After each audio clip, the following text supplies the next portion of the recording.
Seguimos entonces con Juan, y esta conversación, o el final de la conversación, pudiese ser extendida o pudiésemos rastrearla hasta el capítulo 7, cómo esta conversación se ha extendido, depende de cómo veamos la historia de la mujer adúltera. Y llegamos al final, después de este capítulo y al capítulo 9 ya la historia se va hacia otro lado. Jesús sale de esta conversación en el capítulo 9 y ya viene otra historia. Y vamos a ver el final de esta larga conversación que Jesús ha tenido, conversación en el mejor de los términos, porque los fariseos, intención de conversar los fariseos no tenían, sino eran ataques tras ataques. Si nosotros pudiésemos ver en el capítulo 8, solamente en el capítulo 8, todos los cuestionamientos que hacían los fariseos a Jesús son varios, son insistentes. Y mientras va avanzando el capítulo 8, vemos que se va intensificando este odio hacia Jesús y termina el capítulo 8 con los judíos intentando apedrear a Jesús para matarlo, para condenarlo. Jesús se escabulle allí y no era su momento todavía, así que el capítulo 8 no es el final de Jesús. Pero vamos a ver esta parte de la conversación que tiene momentos bien interesantes. Vamos a leer principalmente estos dos versículos, 52 y 53, y le vamos a dar lectura en el nombre de nuestro Señor Jesús. Dice así: los judíos le dijeron, ahora sí sabemos que tienes un demonio. Abraham murió y también los profetas, y tú dices, si alguien guarda mi palabra, no probará jamás la muerte. ¿Eres tú acaso mayor que nuestro padre Abraham que murió? Los profetas también murieron. ¿Quién crees que eres? Puede tomar asiento. Es hora por la palabra ya. Esta frase, ¿quién crees que eres?, es crucial, no solo en este mensaje, en esta sección, sino a lo largo de todo el capítulo, ¿sí? Jesús parte si nosotros encapsulamos la historia de la mujer adúltera, la interacción de Jesús inicia con yo soy la luz del mundo. Y esa frase, el yo soy, ya la habíamos estudiado, cómo Jesús se atribuye a sí mismo el nombre divino del yo soy, el nombre que Dios le revela a Moisés cuando le habla por medio de la zarza ardiente. Y aquí Jesús lo va a volver a hacer otra vez, tercera vez en el mismo capítulo, y ya había existido una especie de pregunta, ¿quién eres? En un momento le preguntaron los judíos en este mismo capítulo. Pero acá es todavía más incisivo, es todavía más fuerte. Y esta actitud creciente de ira, de rabia, de enojo hacia Jesús, que aquí lo intentan apedrear, y no es un intento así como que quieran las intenciones. Ellos iban a apedrearlo y no lo hicieron solo porque Jesús se escabulló, se escapó, pero va a ir creciendo y creciendo hasta que tomen la determinación de matar a Jesús de una manera bastante cuestionable, ¿sí? Y eso lo vamos a ver ya al final del Evangelio de Juan, en los últimos capítulos. Pero vamos a analizar en este último tramo, del 52 al 58, tenemos varios ataques de los judíos a Jesús y también evidentemente una respuesta de Jesús a cada uno de ellos. Entonces vamos a dividir en tres partes analizando los tres ataques y respuestas de Jesús en este diálogo, en esta conversación, en grandes comillas conversación. Vamos a ver esta primera parte, 48 al 51. Dice así: los judíos le contestaron, ¿no decimos con razón que tú eres samaritano y que tienes un demonio? Jesús respondió, yo no tengo ningún demonio, sino que honro a mi Padre, y ustedes me deshonran a mí, pero yo no busco mi gloria. Hay uno que la busca y juzga. En verdad les digo que si alguien guarda mi palabra, no verá jamás la muerte. La tónica, veíamos que Jesús dice particularmente en un momento que sus verdaderos discípulos, dirigiéndose ya a un grupo que había profesado de alguna forma una fe hacia Jesús, había creído en él, Jesús se dirige a ellos y le dice, si ustedes verdaderamente son mis discípulos, permanecerían en mi palabra, conocerían la verdad y la verdad los haría libre. Y luego más adelante Jesús termina diciendo que esa libertad hablaba sobre el pecado y que el esclavo no permanecería en la casa para siempre, sino solo el hijo. Así que si el hijo en verdad los libertare, seréis verdaderamente libres. Y ahí ellos dicen, nosotros somos hijos de Abraham, nunca hemos sido esclavos de nadie. Y cuando Jesús da toda esa respuesta y Jesús les termina diciendo, ustedes son hijos del diablo, como los judíos ya no podían atacar a la persona de Jesús, su conducta y su carácter, porque era intachable, lo que hacen es difamar a Jesús, acusarlo de cosas que no eran. Y aquí, si uno lo lee así de corrido, pasa desapercibido, pero no son menores las acusaciones que hacen los judíos. ¿Cuál es el ataque primero? Lo tildan de samaritano y endemoniado, ¿sí? Ahora, ¿por qué samaritano? Bueno, primero, los samaritanos eran de toda la raza humana, los samaritanos eran los más despreciables para los judíos. Hasta algunos incluso más que los propios romanos, porque los consideraban una especie de... eran falsos judíos. No era solo un gentil cualquiera. El gentil ya era despreciable para el judío. El gentil ya no era alguien bien visto. Pero el samaritano era peor todavía, porque el samaritano sí tenía parte de sangre judía, pero era una mezcla. Y habían dejado la verdadera religión a la perspectiva judía y habían construido un falso judaísmo o una falsa religión, y había muy mala relación entre ellos. Lo hemos conversado en algunos momentos del Evangelio de Juan. Entonces, al tildarlo de samaritano, lo que hacen es considerarlo o mirarlo como la posición o la persona más despreciable que podía ser para cualquier judío. Entonces era una especie de desprecio el llamarlo samaritano, pero no solo eso, sino que además había una idea de que los samaritanos no veían a Abraham como su padre particularmente, y no consideraban que los descendientes de Abraham propiamente tal sean solo el pueblo de Dios. Ellos eran mezcla, no eran puros descendientes de Abraham. Les convenía no creer que solo los hijos de sangre de Abraham eran los verdaderos hijos de Dios. Y como Jesús estaba diciendo que no solo los hijos de Abraham eran precisamente el pueblo de Dios, tal vez por ahí también está esta conexión que lo tilden de samaritano, pero la peor de todas es endemoniado. Y es una especie de devolverle el ataque a Jesús, porque en los versículos anteriores Jesús le dijo: ustedes son hijos del diablo. Y ahora ellos lo tildan a Jesús como un endemoniado. De alguna forma le devuelven el ataque, pero fíjense la manera en la que responde Jesús. Jesús dice: yo no soy o no tengo ningún demonio. ¿Cuál es la respuesta o la razón que Jesús da para evidenciar que él no tiene un demonio? Sino que honro a mi Padre, y ustedes me deshonran a mí. Lo que hace Jesús es devolverle el ataque. Jesús dice: ustedes dicen que soy endemoniado. Pruébenlo. ¿Qué es lo que yo hago? ¿Qué es lo que yo busco? Yo honro al Padre. Yo obedezco su palabra. Yo obedezco sus mandamientos. Eso es honrarlo. ¿Y ustedes? ¿Ustedes lo hacen? Porque ustedes me están deshonrando a mí, y yo y el Padre somos uno. De alguna forma Jesús les devuelve el argumento y termina preguntándole: si yo honro al Padre y ustedes no, ¿quiénes son los endemoniados? Y Jesús les devuelve el ataque, pero la manera en la que Jesús responde es bien particular, porque Jesús, y lo dice, lo vuelve a decir más adelante, yo no busco, en el versículo 50, yo no busco mi gloria. Y esto es interesante, porque Jesús defiende esta idea de que él no es endemoniado, primero porque él honra al Padre, y en segundo, porque él no busca su propia gloria. ¿Y cómo podemos denominar a alguien que no busca su gloria sino la del otro? Humildad, porque él no quiere que la gente lo mire a él de alguna forma, ¿sí? Él no quiere una gloria para sí mismo, él no busca su propia gloria, él busca la gloria de Dios. Y esto es interesante porque ¿cuál es el pecado de Satanás? El orgullo. Ese es el pecado de Satanás. Y lo que Jesús hace es demostrarle: en mí no hay orgullo, porque yo no busco mi gloria, como ustedes sí lo hacen. Porque ¿a quién le gusta orar en voz alta y que todos lo vean? ¿A quién le gusta ayunar y maquillarse la cara para verse todavía más demacrado? ¿A quién le gusta los primeros lugares? ¿A quién le gusta ser reconocido? Es a ustedes. Ustedes buscan esa gloria. Yo no la busco. ¿Quién es el endemoniado? ¿Quién tiene la característica del demonio? Que es el orgullo y la soberbia. Jesús dice: yo no busco mi gloria. Lo que sí hace Jesús, y fíjense, él no busca su gloria, pero él no dice que él no tiene gloria, ni que no la merece. De hecho, fíjense cómo dice: yo no busco mi gloria, hay uno que la busca y juzga. ¿Quién busca la gloria del Hijo? El Padre. El Padre busca la gloria del Hijo, y él evidentemente es el que juzga. Por eso Jesús dice, y vuelve a reafirmar sus palabras: en verdad les digo, si alguien guarda mi palabra, no verá jamás la muerte, ¿sí?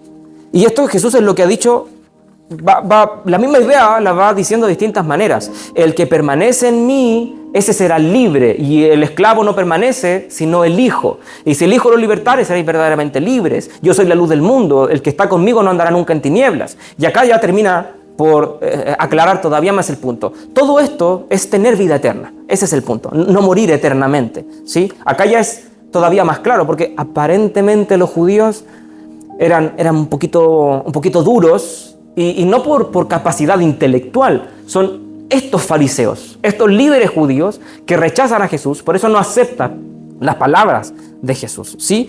Pero vamos a ver cómo esta idea, el que guarda mi palabra no verá jamás la muerte, es torcida por los discípulos. Bueno, no discípulos, los judíos que estaban atacando a Jesús. Vamos a ver el segundo ataque.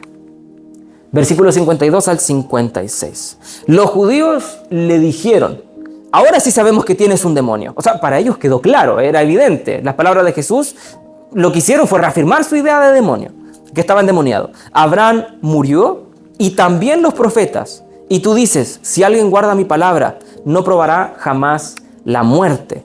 ¿Eres tú acaso mayor que nuestro padre Abraham, que murió? Los profetas también murieron.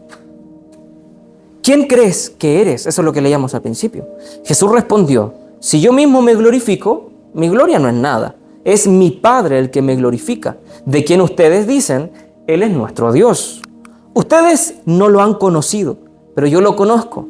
Y si digo que no lo conozco, sería un mentiroso como ustedes, pero sí lo conozco y guardo su palabra.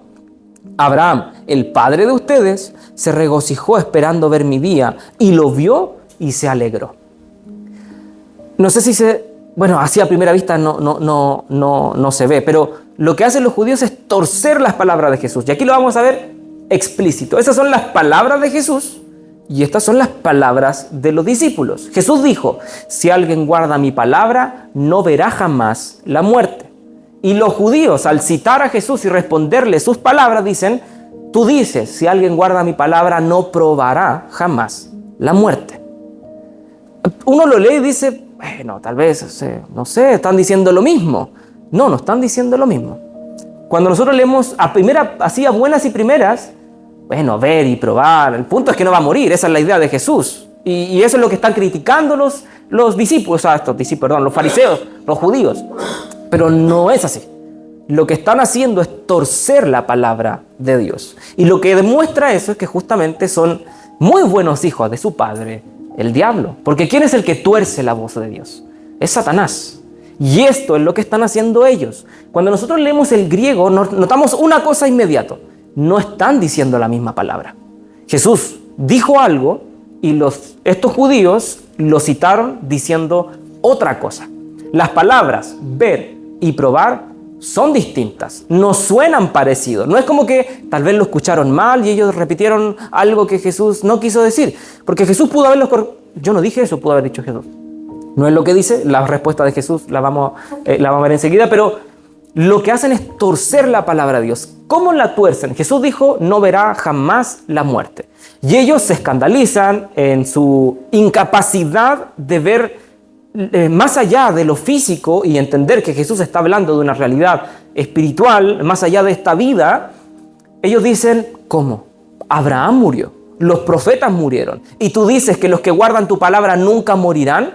Jesús está diciendo que físicamente no morirán y que si yo creo en Jesús no voy a morir nunca. Porque eso es lo que de eso están acusando a Jesús. Dicen: Abraham era el amigo de Dios, el padre de la fe, y murió físicamente, evidentemente. Los profetas que hablaron en nombre de Dios, ellos murieron. Y tú dices ahora que el que guarda tus palabras no va a morir nunca. Y ahí le dicen: ¿quién te crees que eres? ¿Quién eres para decir estas cosas? Pero Jesús no estaba diciendo lo que ellos aparentaban decir. Y claro, escuchando lo que dicen los judíos, evidentemente, si esas eran las palabras de Jesús estaba equivocado. Porque todos vamos a morir físicamente.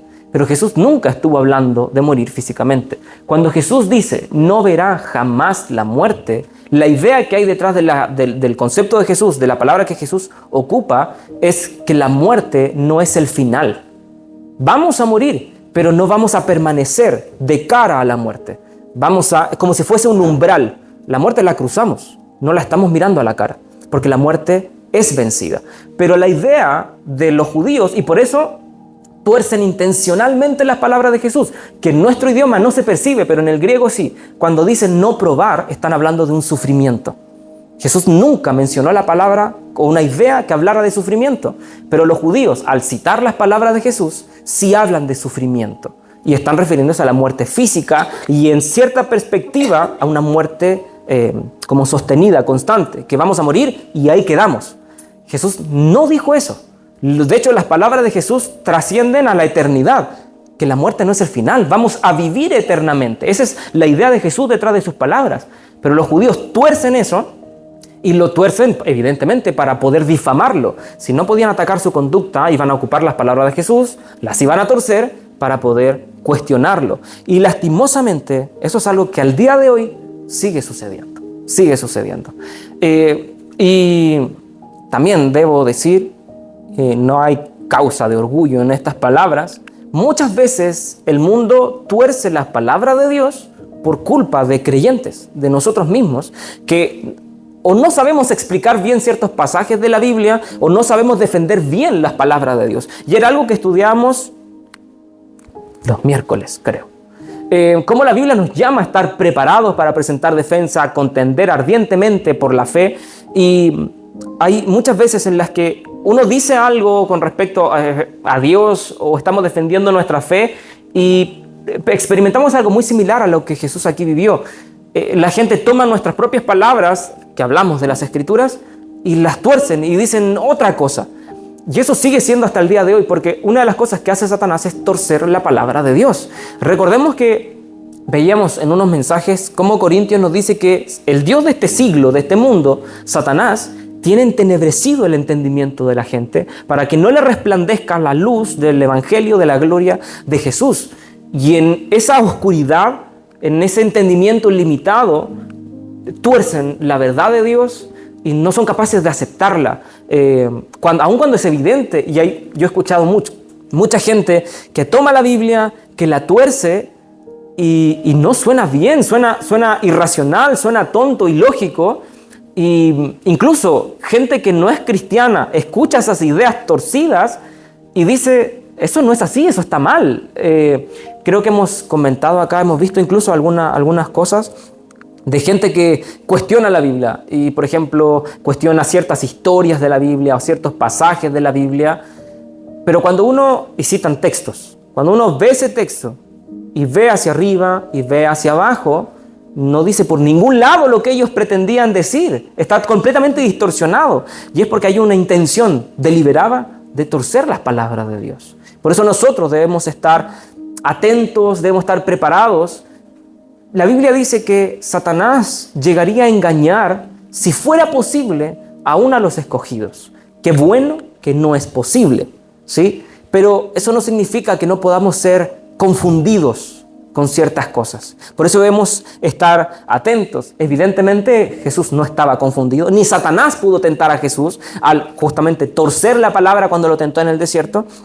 Pero nosotros también debemos estar preparados justamente para poder responder a eso y no caer en el engaño de Satanás.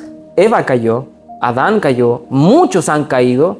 Nada nos libra a nosotros si no estamos firmes y preparados en la verdad. Amén. Porque Satanás no va a ocupar sus propias palabras para engañarnos. Satanás va a ocupar las Escrituras para engañarnos. Eso va a hacer Satanás. Y muchas veces la cosa suena bonito. Estas mega iglesias que engañan a la gente con un falso evangelio, ¿qué predican? ¿No citan textos de la Biblia? ¿No ocupan las Escrituras para engañar a la gente? La Biblia advierte de personas que iban a torcer la Biblia, que harían mercadería de la fe, que engañarían a muchos. ¿Y qué van a hacer para engañar? Van a ocupar las propias palabras de Dios. Por eso nosotros debemos estar preparados para identificar la voz de Dios y la voz del enemigo que está torciendo y distorsionando las Escrituras. Amén. Jesús, a pesar de este sucio engaño para tratar de difamarlo, Jesús no cae en el juego de los judíos. Y si nosotros retrocedemos y vemos la respuesta de Jesús, Jesús no le dijo, ustedes me entendieron mal, yo quería decir esto. Jesús no dice eso. Jesús, ¿cuál es la respuesta de Jesús cuando ellos le dicen, ¿quién crees que eres? Él responde, si yo me glorifico a mí mismo, mi gloria no es nada. Vuelve a responder de la misma forma. Habla sobre la gloria que Él recibe y que Él da. Mi Padre es el que me glorifica. vuelve a ocupar el mismo argumento que ocupó en la respuesta anterior. Yo no busco mi gloria. Y ese es el distintivo de que Jesús no es endemoniado, de que Jesús no está engañando a la gente, sino de que Jesús realmente es quien dice ser, que es el Hijo de Dios. Pero fíjense lo que dice Jesús. El Padre es el que me glorifica, de quien ustedes dicen, Él es nuestro Dios. Pero Jesús le dice, ustedes no lo conocen. Porque si ustedes conocieran a Dios, ¿cuál sería la respuesta directa? Ustedes también lo glorificarían. Y ustedes no lo glorifican. Pero hay una palabra interesante. Jesús dice, Abraham, el padre de ustedes, ellos decían, nosotros somos hijos de Abraham. Y Jesús, ¿qué le había dicho? Si ustedes de verdad fueran hijos de Abraham, harían las obras de Abraham. O sea, ellos no son hijos de Abraham. Pero aquí Jesús les dice, Abraham, el padre de ustedes, Jesús evidentemente está siendo sarcástico. Y le dice, ustedes son hijos de Abraham.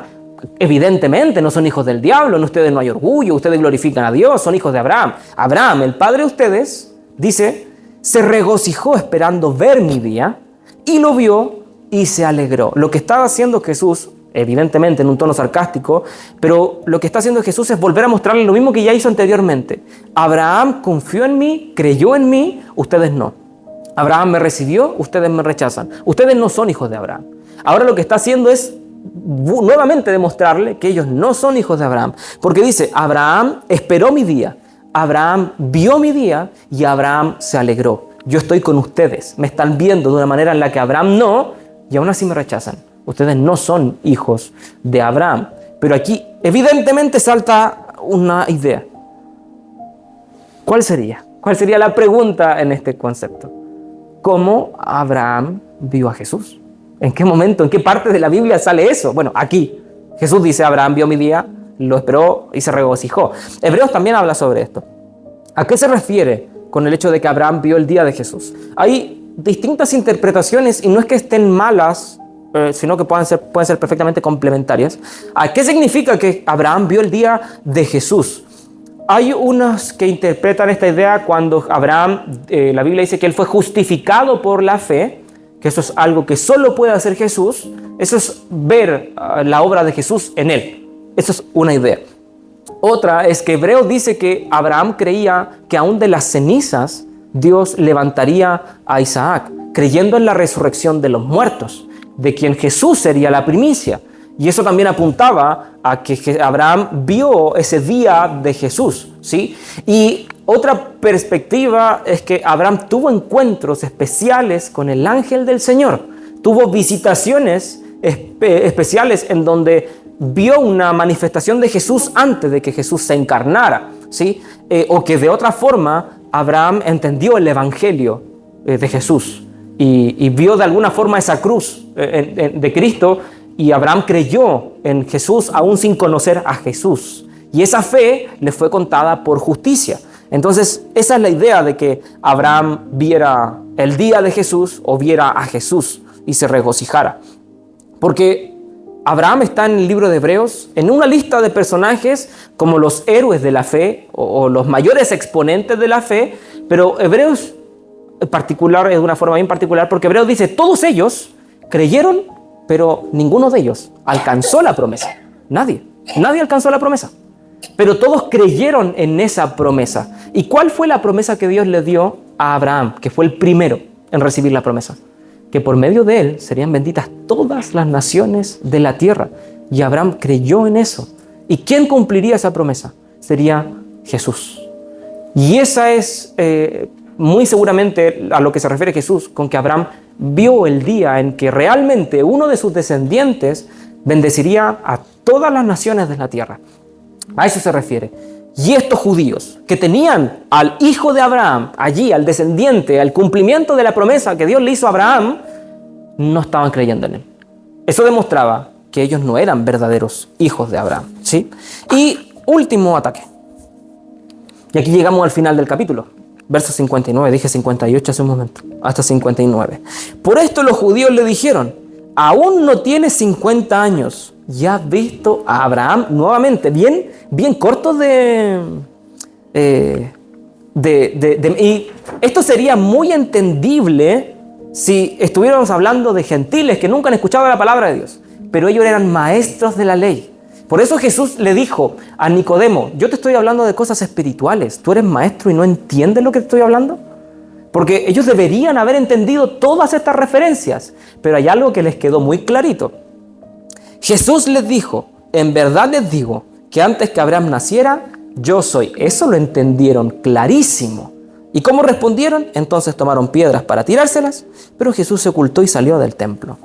Todo lo que Jesús les dijo sobre quién es Él, sobre qué Él es Dios, que todo esto, no podían entenderlo. Jesús dijo, Abraham vio mi día, Él me vio. Ellos le dicen, ¿cómo te vio si tú no tienes ni 50 años y Abraham murió hace mucho tiempo? No entendían, eran cortitos. Pero Jesús dice, yo soy, y eso lo entendieron clarísimo, clarísimo. ¿Sí? Vamos a ir poco a poco. Otra vez, como decía, los judíos torcieron las palabras de Jesús y todo el rato pensaban en un sentido literal y físico. Su problema era que estaban cerrados a escuchar la voz de Jesús. Ya Jesús se lo había dicho en este mismo capítulo, ustedes no me escuchan porque no tienen la menor intención de recibir mis palabras. Ellos no querían escuchar a Jesús, ellos no querían entenderlo. Entonces todo lo que Jesús dijera, ellos lo iban a torcer, todo, porque no tenían la intención de escuchar a Jesús. Ellos estaban predispuestos a rechazarlo y a matarlo. Esa era su intención. Entonces Jesús le dice, antes de que Abraham vio mi día y se gozó, ellos dicen, ¿cómo? ¿Tú no tienes ni 50 años? Y dices que Abraham te vio. ¿Cómo es eso posible? De alguna forma le están diciendo, loco, ridículo, estás inventando, tienes un problema, porque estás diciendo cosas sin sentido. Eso es lo que le están diciendo, en pocas palabras. Y recordemos que no están en una conversación a puerta cerrada, detrás de un escritorio, solitos, están públicos. Si nosotros, vuelvo a repetir, dependiendo de cómo tomemos la historia de la mujer adúltera, y aún independiente de eso, la Biblia dice que están en el templo. Está rodeado de gente, no solo de los líderes judíos, de los fariseos, sino del pueblo. Hay mucha gente allí. Lo que están diciendo estos fariseos, tenemos que ponernos en ese contexto, es mover las masas para ponerlas en contra de Jesús. Y están ocupando estos argumentos y ven, este tipo está loco, miren lo que dice, no tiene sentido. Y la gente evidentemente murmuraba y toda esta escena, tenemos que ponernos en esa situación. No están uno a uno, hay una gran multitud, muy seguramente Jesús está al medio, los discípulos de él alrededor, pero rodeado de un montón de gente. El templo era frecuentado por cientos de personas, ¿sí? Constantemente. Entonces no están solos. Y estos fariseos lo que quieren es difamar a Jesús, tratar de buscar razones para juzgarlo. Hasta este punto todavía no encontraban una razón, pero Jesús sí les da una razón para enjuiciarlo. Jesús responde y les dice derechamente. Jesús dijo, en verdad les digo, antes que Abraham naciera, yo soy. Si analizamos esa frase, solo esa frase, gramaticalmente está mal escrita. No es que Juan se haya equivocado, Jesús lo dijo así. Porque ¿cómo debería ser correcta la frase? Antes de que Abraham naciera, yo ya existía o yo ya era, porque está hablando en pasado. Antes de que Abraham naciera, yo ya estaba antes que Abraham. Pero dice, antes que Abraham naciera, pasado, yo soy, presente. ¿Por qué Jesús hizo eso? Jesús evidentemente no tenía dislexia ni problemas de lenguaje. Lo que Jesús está haciendo es identificarse con un nombre divino. Ese yo soy es el tercero que leemos en el capítulo 8 y ya había generado un poquito de revuelo antes, pero lo que Jesús hace al decir, antes de que Abraham naciera, yo soy, es identificarse con el Dios que se le reveló a Moisés en la zarza ardiendo. Cuando Moisés es llamado por Dios por medio de la zarza o en esta zarza que ardía y no se consumía, en un momento Moisés dice, es perfecto, tú me estás mandando a liberar a Egipto, yo voy a ir a hablar con los judíos o con los hebreos, con mi pueblo, pero ellos me van a preguntar, ¿y quién te manda? ¿Cuál es la autoridad con la que tú pretendes liberarnos?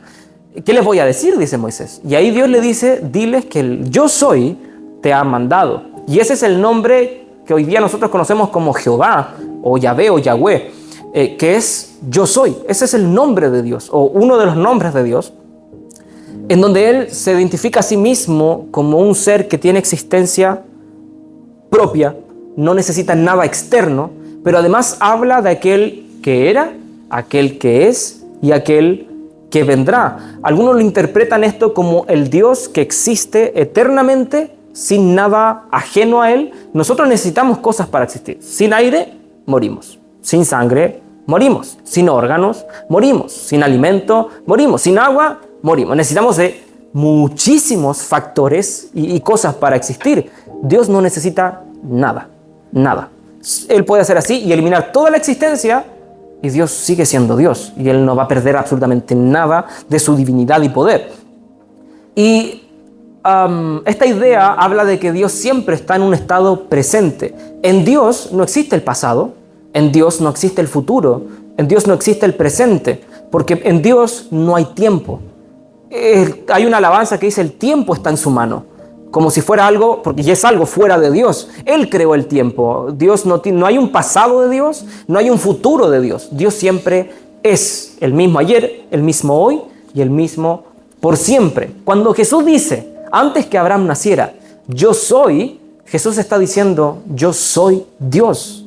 Ahí, lastimosamente, no son pocos. Hay muchos que dicen, tanto cristianos como no cristianos, y lo más lamentable es que cristianos, bueno, si son cristianos y no reconocen que Jesús es Dios, no son cristianos, son falsos, ¿sí? Todo el que niegue que Jesús es Dios hecho carne, no es hijo de Dios. No puede ser un creyente. Y hay cristianos que dicen que Jesús nunca afirmó ser Dios. Él nunca se identificó como Dios. Muy seguramente ellos jamás han leído los evangelios, porque Jesús no para de decir que Él es Dios. Y esta es una acusación, o sea, no una acusación, una declaración evidente. Jesús afirmó ser Dios y todo lo que escucharon entendieron que Jesús afirmó ser Dios. ¿Cuál fue la reacción de los judíos al escuchar estas palabras? ¿Lo criticaron? No. Inmediatamente ellos intentaron apedrear a Jesús. ¿Estaban justificados? Sí. Si Jesús no es Dios y Él dice yo soy, eso es una blasfemia, porque Él se está atribuyendo una divinidad que no tiene. Y eso era condenado con la muerte. Según la propia ley judía, cualquiera que se atribuyera una cualidad divina es blasfemia y debía morir apedreado. Hasta cierto punto es correcto la actitud de los judíos, en el sentido estricto de la ley. Alguien que se está atribuyendo una cualidad divina. Y evidentemente nadie fuera de Dios tiene cualidades divinas. De manera que cualquiera, quien fuera, que se atribuyera cualidades divinas, debía morir apedreado, ¿sí? Ahora el problema es que Jesús no era cualquiera. Jesús es Dios mismo hecho hombre. Jesús lo ha dejado claro. Todo este capítulo, y si recordamos los mensajes pasados, todo tiene que ver con Jesús es Dios. Y todo el capítulo tiene que ver con eso. ¿Cuál fue la pregunta que le hicieron y que leíamos en el pasaje principal? ¿Quién te crees que eres? Esta es la respuesta de Jesús. Yo soy Dios. Yo soy el gran yo soy. El que le habló a Moisés, el que abrió el mar, el que llamó a Abraham, el que creó todas las cosas, el que dijo Juan en el capítulo 1 que era en el principio con Dios y Dios mismo, el creador de todas las cosas. Ese soy yo, dijo Jesús. Y la reacción de los judíos, lo único que nos hace pensar directamente es que no había lugar a dudas. Jesús afirmó ser Dios. El problema eran los judíos, los que lo apedrearon. Porque Jesús simplemente dijo ser Dios o había dado demostraciones. Jesús había dejado clarísimo que era Dios. Y la gente, sin que Jesús lo dijera, la gente decía y se preguntaba, ¿quién es este? Que hace milagros, que hace esto, que puede perdonar pecados. Incluso, ¿se recuerdan cuando los líderes judíos habían mandado a capturar a Jesús y llegan los soldados sin Jesús y le responden los judíos, ¿y dónde está Jesús? Y los soldados dicen, es que nunca habíamos escuchado hablar a alguien como Él. Nunca habíamos escuchado una voz similar, la manera en la que habla, sus palabras no son normales. Y esa es la razón por la que no habían capturado a Jesús, ¿sí? La gente veía en Jesús a Dios. Vemos varias escenas en las que la gente se postra a adorar a Jesús sin que Jesús les dijera yo soy Dios y merezco adoración.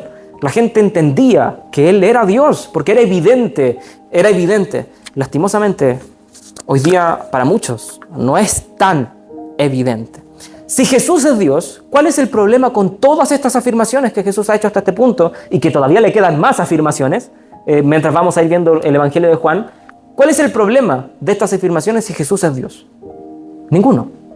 porque Él es Dios, Él es el gran yo soy, Él es todopoderoso, Él es la luz del mundo, Él es el pan de vida y, bueno, los otros yo soy que todavía restan. Él es el buen pastor, Él es la puerta, Él es el camino, la verdad y la vida, Él es la resurrección y la vida, Él es todo eso que es, si Él es Dios, ¿sí? Pero los judíos no querían rechazar, no querían aceptar a Jesús. Y hay un grupo especial de judíos, y hasta este punto lo hemos visto y Juan lo va a volver a mencionar más adelante, que creían en Jesús, pero en secreto. Ellos decían, no, sí, Jesús debe ser el Mesías, pero no lo voy a seguir, porque me cuesta, voy a perder mi trabajo, voy a perder mi posición, la gente me va a dejar de hablar, voy a perder todo lo que tengo. Y Juan lo describe como que ellos amaron más la gloria de los hombres que la gloria de Dios. ¿Amaban la gloria de Dios? Sí, pero la gloria de los hombres era más preciada para ellos. Por eso lo creían en Él, pero de lejitos. Y eso es un problema, porque eso no puede suceder. Eso es una incongruencia. O aceptamos todo de Jesús o rechazamos todo de Jesús. Y ya acercándonos al final del mensaje, no sé si han escuchado del autor C.S. Lewis o Lewis, ¿no? ¿Han escuchado de Narnia? Libros y películas, Narnia. Bueno, C.S. Lewis es el autor de esa saga de Narnia y él era creyente, era cristiano, escribió varios libros, pero él propuso lo que se denomina el trilema de Jesús, como dilema, como si fueran dos cosas. Dilema es que hay dos cosas opuestas. Tengo un dilema, no sé si ir o no ir. Eso es un dilema, dos opciones. Pero C.S. Lewis habló sobre el trilema, o sea que hay tres opciones. Y él formuló este trilema en base justamente a la divinidad de Jesús. Y la idea de este trilema es probar que Jesús es Dios, ¿sí? Es como argumentar, un camino argumentativo para llegar a la conclusión: Jesús es Dios, ¿sí? Y este trilema se basa en reconocer a Jesús en base a tres ideas. Tenemos que decidirnos por una y no podemos mezclarlas, porque son irreconciliables las tres. Al leer los evangelios podemos llegar a una de estas tres conclusiones. Jesús estaba loco, tenía problemas mentales o era esquizofrénico, porque creía ser alguien que no era y lo creía de verdad, ¿sí? Y eso es un problema grave. Bueno, actualmente eso es normal, eso es legal, no podemos decir nada de nadie porque sería discriminar, pero eso es un problema grave, creer que soy alguien que no soy y obligar a los demás a que me vean de esa forma. Jesús decía: yo soy Dios, ustedes deben arrepentirse de sus pecados y seguirme y creer que yo soy el camino de la resurrección de la vida, o si no están condenados. Eso lo decía Jesús constantemente, ¿sí? Si Jesús estaba loco, todo esto era mentira. Él creía ser alguien que no era. Él mismo estaba engañado y tenía un problema grave, ¿sí? En segundo lugar, Jesús era un mentiroso. Él sabía que no era Dios, pero aún así lo decía ser. Y esto es interesante y importante que nosotros entendamos esto, porque estoy casi seguro, digo casi, salvando excepciones, que todos en algún momento hemos escuchado gente que no es cristiana decir: no, Jesús era un hombre adelantado a su época, o era un revolucionario, o era un buen maestro, o las palabras de Jesús eran espectaculares, no, fue un hombre, espectacular, pero no era Dios. Él no era Dios, pero sus palabras, sus enseñanzas son súper importantes, deberíamos considerarlas, pero Jesús no es Dios, ¿sí? Luis, con este trilema, dice: eso no tiene ningún sentido. Porque si este hombre sabía que no era Dios, era un mentiroso. Y no importa el resto de sus palabras, el tipo engañaba al mundo. Jesús no era bueno si Jesús era un mentiroso. No era un buen maestro si Jesús era mentiroso. Y si estaba loco, no había razón por la cual escuchar sus palabras si estaba loco. Entonces, esta gente que dice: no, Jesús era un buen maestro, pero no es Dios, esa gente está en un problema, porque eso no tiene sentido. ¿Cómo alguien puede ser bueno y ser un esquizofrénico loco o un mentiroso que está engañando al mundo? No podemos separar a Jesús de sus palabras. Es uno. Entonces, o estaba loco y tenía problemas mentales, o era un mentiroso, o Jesús realmente era quien dijo ser. Esas son las tres opciones. Y ese es el trilema de Luis. ¿Cuál es la verdad? ¿Jesús estaba loco? ¿Tenía problemas? ¿Él realmente estaba engañado? Cuando leemos los evangelios, no hay manera de que nosotros lleguemos a esa conclusión. Él estaba seguro de quién era. Él estaba muy cuerdo. Y el ejemplo tanto de esta como de si era un mentiroso es que la gente realmente creía en él y sus obras eran sobrenaturales y divinas. Jesús no estaba ni loco ni engañaba al mundo. La única opción plausible es que Jesús era quien dijo ser. Luis dijo lo siguiente, quiero leerles esto. Escarnécele como a un insensato, escúpelo y mátalo como a un demonio, o cae a sus pies y proclámalo como Señor y Dios. No hay otra opción. No podemos ver a Jesús como una figura importante, bonita, sus palabras, y no adorarlo, porque esto es lo que estaban haciendo hoy. Ellos dijeron, Jesús es un endemoniado. Otros dijeron, lo leíamos en capítulos anteriores, no, engaña al mundo. Habían estas distintas opciones y habían unos que se ponían en medio de todo y decían, sí, creo en él, pero no lo voy a seguir. Jesús, cuando le preguntaron, ¿quién te crees que eres? Jesús dijo, yo soy Dios. Y esto también nos debe hacer a nosotros reflexionar y cuestionarnos la manera en la que respondemos a Jesús. ¿Consideramos que Jesús es Dios? ¿Respondemos como tal? Porque si Jesús es Dios, Él merece ser glorificado, merece ser seguido. Estamos obligados a seguir sus palabras si creemos que Él es Dios. No podemos decir, no, Jesús, sus palabras son interesantes y no seguirlo. Porque o lo tildamos de mentiroso o engañador o loco. Pero si decimos que Él es Dios, deberíamos nosotros rendirnos hacia Él. La respuesta que Jesús le da a estos fariseos, la manera en la que Jesús se describe a sí mismo, todo el capítulo gira en torno a esto. Y no solo el capítulo, recordemos, ¿cuál es el propósito de Juan al escribir este evangelio? Que creamos que Jesús es el Cristo, el Hijo de Dios, y que creyendo en su nombre tengamos vida. Por eso no es extraño que Juan ocupe todo este capítulo y toda esta larga conversación para que Jesús termine diciendo, yo soy Dios. Y lo demuestra. Y no necesitamos ver a Jesús físicamente para creer que Él es Dios. Porque lo conversábamos ampliamente los miércoles. Vemos la creación que da evidencia de un Dios. Vemos la existencia de Jesús. Vemos su resurrección. Su obra en nosotros, que es real. Nosotros debemos adorar a Dios, postrarnos ante Él y reconocer que Él es digno de toda honra y de toda gloria. Pero al mirar esa grandeza de Dios, debemos mirar nuestra adoración a este gran Dios. ¿Está a la altura? ¿Nuestra adoración es digna del digno Dios? ¿Nuestro servicio a Dios es digno de su servicio hacia nosotros? Porque Dios, siendo Dios, vino a servirnos. Y eso es algo que cautivó la mente de Juan. Cómo la grandeza de Dios, su majestad, su poder, puede demostrarse en la humildad de un Dios que se hace hombre y lava los pies sucios de sus discípulos. Esta humildad de Juan fue la que cautivó y la que vemos plasmada en el Evangelio. Cómo Juan constantemente está mostrando tanto la grandeza de Jesús y la humildad de Jesús. Siempre está haciendo este contraste. ¿Qué dice Juan? ¿Cuáles son las palabras que registra? Yo no busco mi propia gloria. Yo busco glorificar a Dios. ¿Pero cómo termina? Yo soy Dios. Muestra esta humildad, pero al mismo tiempo su majestad y su gloria. Está constantemente en este contraste. Ahora, nosotros, ¿cómo respondemos ante la gloria de Dios? Él merece toda honra y toda gloria. Dios merece ser el dueño, el Dios y Señor, no solo de nuestra vida el domingo en la mañana hasta las 2:30. Cada segundo de nuestra vida Él es Dios. Cada sueño, cada pensamiento, cada momento de nuestra vida es Él, el dueño. Y nosotros deberíamos responder en adoración, en fe, en devoción hacia Él. Amén. Varios mensajes de este capítulo. El punto es, más que llevarnos a una práctica, es llevarnos a a un análisis personal, cómo estamos viviendo justamente nuestra fe.